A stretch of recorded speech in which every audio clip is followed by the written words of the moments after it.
Movie के start होते ही दो कॉलेज स्टूडेंट दिखाए जाते हैं, जिनमें एक पैक्सटन और दूसरा जॉर्ज था। ये दोनों दरअसल यूरोप में घूमने आए होते हैं। फिर उन लोगों को आइसलैंड में उनका एक फ्रेंड ओली मिल जाता है और वो तीनों मिलकर एम्स्टर्डम जाते हैं। और लेट नाइट वो एक नाइट क्लब से अपने हॉस्टल में वापस आते हैं तब उसका डोर क्लोज होता है, जिसे कोई भी नहीं खोल रहा होता और मजबूरन उन्हें बाहर ही स्टे करना पड़ता है। तभी उनके नेबर में एक लड़का जिसका नाम एलेक्स होता है, वो उन लोगों को अपने फ्लैट पर बुलाता है और ये लोग चले भी जाते हैं।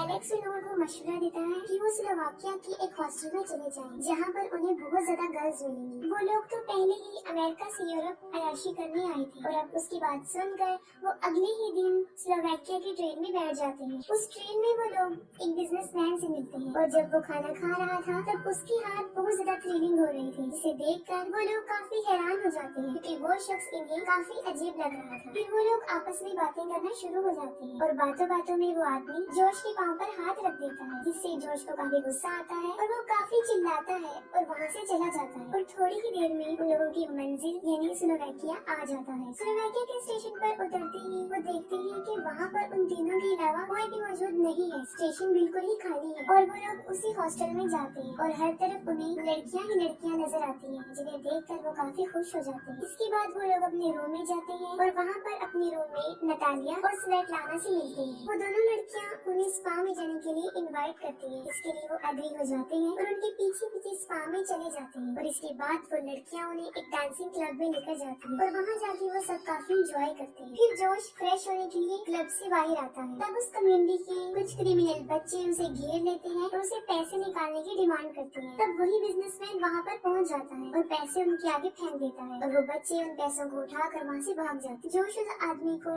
थैंक्स बोलने के साथ साथ उसे ड्रिंक ऑफर करता है और ट्रेन में किए हुए अपने बिहेव पर भी एक्सक्यूज करता है। वो जोश को कहता है कि जितनी उसकी एज है उसके मुताबिक उसे यही करना चाहिए कि वो गुस्से को बर्दाश्त करके बैठ जाए और इसके अलावा वो कर भी क्या सकता था। और दूसरी तरफ ऑली रिसेप्शन पे मौजूद लड़की को अपने साथ लेकर कहीं चला जाता है। सुबह उठकर वो दोनों काफी खुश होते हैं क्योंकि जो सोचकर वो यहाँ आए थे उससे भी कहीं ज्यादा वो अयाशी कर चुके थे, लेकिन ऑली उन्हें कहीं भी नहीं मिल रहा था। वो ऑली का कई बार फोन ट्राई करते हैं लेकिन उसका मोबाइल भी नहीं लग रहा होता। फिर रिसेप्शनिस्ट उनको बताता है कि ऑली तो सुबह ही चेकआउट कर गया है, लेकिन ये बात उन लोगों की समझ से बिल्कुल बाहर थी। तभी एक जापानीज लड़की जिसका नाम काना था उन लोगों के पास आती है और फोन में ऑली और उसकी फ्रेंड यूकी की पिक्चर उन्हें दिखाती है। वो उन लोगों को बताती है कि ये पिक्चर उसने मुझे सुबह ही भेजी है और यूकी भी लापता है। कुछ देर गुजरने के बाद उन लोगों के पास ऑली के नंबर से एक पिक्चर आती है जिस पर लिखा होता है कि मैं घर पहुंच चुका हूँ, लेकिन हकीकत में ऐसा नहीं होता। रियलिटी तो ये होती है कि किसी ने ऑली का सर उसकी बॉडी से अलग कर दिया था और साथ साथ वो यूकी को भी टॉर्चर कर रहा था। दूसरी तरफ पैक्सटन और जॉर्ज काना के साथ वहाँ से निकलने का प्लान बनाते हैं और तभी वहाँ पर नटालिया और स्वेटलाना आ जाती है और उन्हें डांसिंग क्लब में चलने का बोलती है। जॉर्ज का कहीं भी जाने का मूड नहीं था, जबकि पैक्सटन अभी भी एंजॉय करना चाहता था और वो जॉर्ज को भी जाने के लिए एग्री कर लेता है। क्लब में जाकर वो लड़कियाँ उन दोनों को कुछ खिला देती है, जिसकी वजह से जॉर्ज की तबीयत खराब होना शुरू हो जाती है और वो वापिस हॉस्टल में आ जाता है। जैसे ही वो अपने रूम में पहुँचता है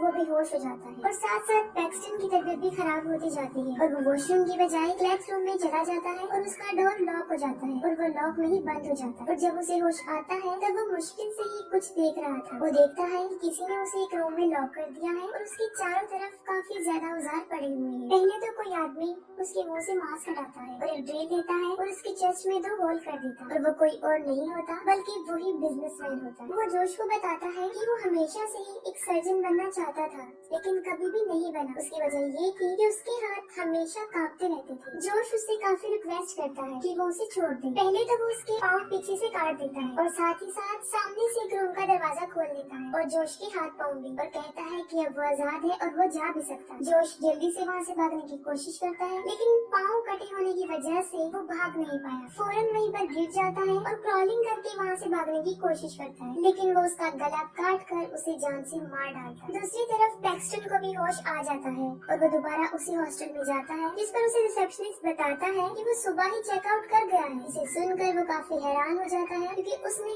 कोई भी चेकआउट नहीं किया होता और वो फिर एक रूम रेंट पर मांगता है, जिस पर वो रिसेप्शनिस्ट उसे रूम दे देता है और साथ ही वो उससे काना के बारे में पूछता है, जिस पर वो रिसेप्शनिस्ट जवाब देता है कि वो भी सुबह यहाँ से चली गई है। पैक्सटन अपने रूम में आता है और फिर से उसके साथ वही होना शुरू हो जाता है जब पहले हुआ था, यानी रूम में आते ही उसे 2 लड़कियां मिलती हैं जो उसे स्पा पर चलने का बोलती है। ये सब कुछ